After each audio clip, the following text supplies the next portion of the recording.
Let's get you details now of what really the NIA aims to get out of Tahawwur Rana while he's in their custody for the next 18 days. The NIA officials are currently interrogating Tahawwur Rana with a series of questionnaires, 3 sets of questionnaires that have been prepared by the NIA, which are on your screens. He's being questioned on 26/11 on his location on the day of the terror attack and why he was there, on whom he met during his stay in India, and why he also sent David Headley to India on a fake visa. These are just some of the questions he's being asked on 26/11. Now, the probe is being led by DIG of NIA, J.R. Roy. Sources say that priority in the initial probe is to find out who is Rana's handler in Pakistan, who was funding him, who are the sleeper cells involved. Also about whether his business partners were also helping in providing funds for this kind of terror activities, where he got the funds from when he was in India, and also about David Coleman Headley, about whether they got any sort of support in India itself. Apart from this, efforts will also be made to find out why Sajid Mir came to India to watch cricket, and if anyone else accompanied Rana to the places where he gave videos to the Pakistani army of possible locations where in fact these terror attacks could be carried out.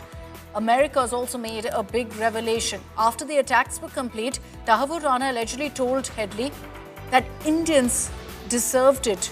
Not just that, Rana allegedly also commended the terrorists who had been killed and said that Pakistan should ensure that they get a gallantry award for their bravery. On April 9th, the United States extradited Tahawwur Rana to India to face justice for his role in planning the horrific 2008 Mumbai terrorist attacks. Some people watching may not remember these, but I encourage you to look them up and to find out exactly how horrible this was and the importance of this situation today. These attacks resulted in the tragic loss of 166 lives, including 6 Americans, that shocked the entire world. The United States has long supported India's efforts to ensure those responsible for these attacks are brought to justice. And as President Trump has said, the United States and India will continue to work together to combat the global scourge of terrorism. The world is watching. India and the United States have a very important extradition treaty, and that extradition treaty has certain conditions, and that conditions in those extradition treaty mandate that he be given a fair trial, he be given a hearing, he's looked after, and there are no fresh charges against him. He's not extradited to a third country in case there are fresh charges against him. The United States is kept in the loop. So there are several preconditions which have to be fulfilled. And remember, he's just one terrorist who's been extradited from the United States of America. There are other terrorists who are in different parts of the world. India wants them extradited. India wants them sent to India. That's why India has to ensure all global commitments are met. And India does meet all international commitments. The rogue country is Pakistan, that remains a state sponsor of radical Islamist terror. So that is where India wants global attention to be focused, because as far as terrorists within or the enemy within is concerned, they will take care of it. The security forces, whether it's in Mumbai, remember, German bakery was struck in Pune. That was a terror attack. Even after 26/11, there have been multiple terror attacks in India.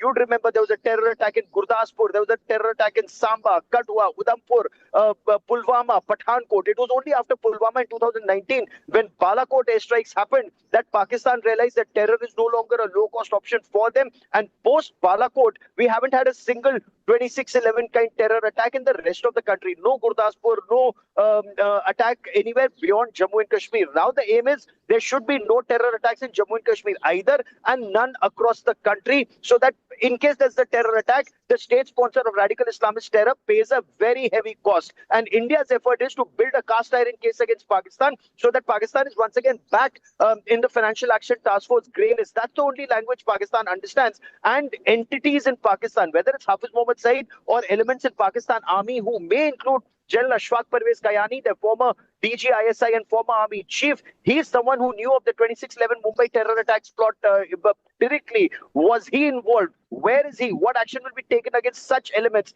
That is what India's focus is. State actors in Pakistan should be punished.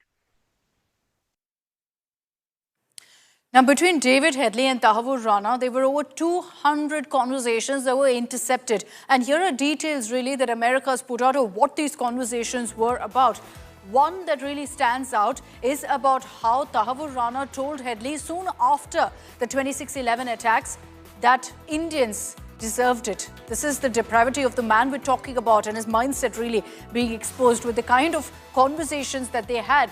Now, Rana also commended the LET terrorists who were killed. 10 of them were there, excluding Ajmal Kasab, who was caught alive. 9 of them died. So he commended those who died. And not just that, Tahawwur Rana had this advice to Pakistan, saying that you must go ahead and ensure that terrorists are given Nishan-e-Haider, which is essentially ensuring you give them a military honor for having killed so many people and doing Pakistan's bidding, essentially. So Rana said that the terrorists must be given a gallantry award by the Pakistan army. This is what he had told David Headley, and this is one of the many conversations that they had, clearly showing you that Tahawwur Rana had no remorse for his role in the 26/11 attacks. Shivani is with us for more on that. Shivani, these intercepted conversations, there are over 200 of them, which kind of establish and nail Tahawwur Rana's guilt. But this particular one that we showed really exposes what kind of a man he was and how he's a monster who deserves to be tried in India for that comment that he made, saying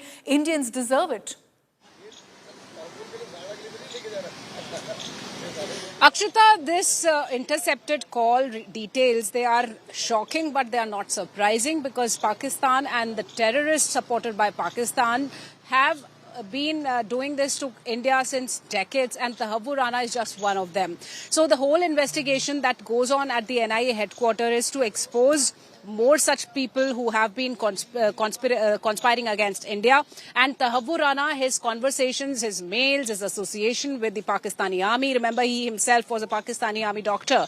He was a captain in the Pakistani army, and he left the Pakistani army. But his association with Pakistani army, and especially the conspiracy against India, continued. He has associations with lashkar-e-taiba. He knows Hafiz Saeed, and he also has been conspiring against India. Other than 26/11 too, there were more plans of such attacks, because remember, he travelled to India even before and after the attacks with the David Headley, his close associate, and they were making plans of more such attacks. So why, for whom are they working? What do they want?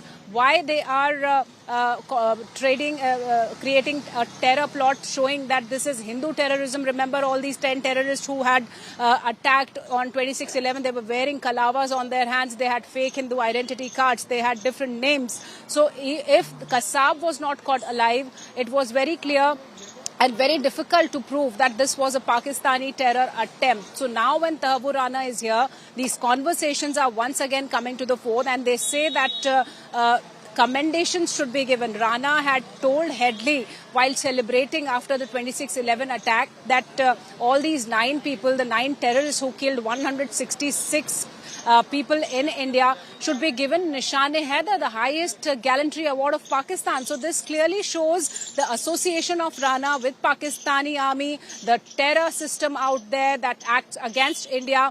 And for this closure to all those people who lost their lives, this interrogation, this investigation is very important that goes on here at the NIA headquarters.